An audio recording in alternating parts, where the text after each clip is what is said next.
you, Jesus. Thank you, Jesus. Wow. I had some really challenging days this summer. Am I going to live? Am I going to die? I mean, I had been challenged with dehydration and herpes, and so I wasn't able to eat or to drink, and I lost so much weight. I was down to 116 pounds, and on a 6'4" frame, that looks like nothing but skin and bones. And fear was my first emotion because I didn't know what was going on with him. He was losing weight, he wasn't eating, he wasn't sleeping, and he was acting crazy. And people wanted to know, why did I stay with him? And it wasn't until he got sick that I know. And it's because God chose me. God chose me for this journey. I didn't work, I just stayed home and I took care of him, and the older kids moved back home, and the Spirit started speaking and told me not to give up. This wasn't it. He said he didn't want to go to the hospital, he wanted to transition at home. And I said, you have got to go to the hospital. And he went to the hospital, and God just started doing for him what he couldn't do for himself.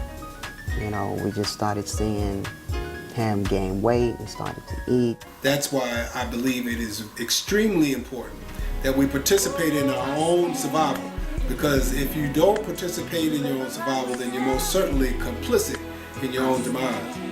He's not taking any medication now. He doesn't want to. That's his choice. I get tested at least once a year.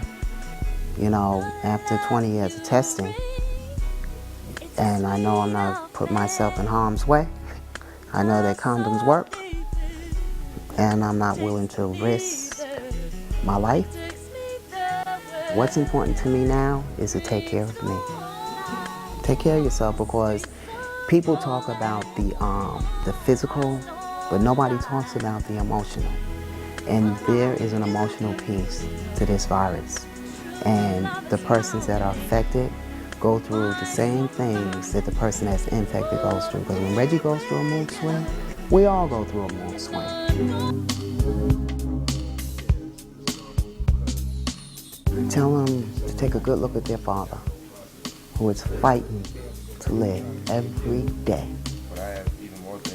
to have risky behavior. It's not worth it. It's not worth it. You're living right here with it. You can't deny it.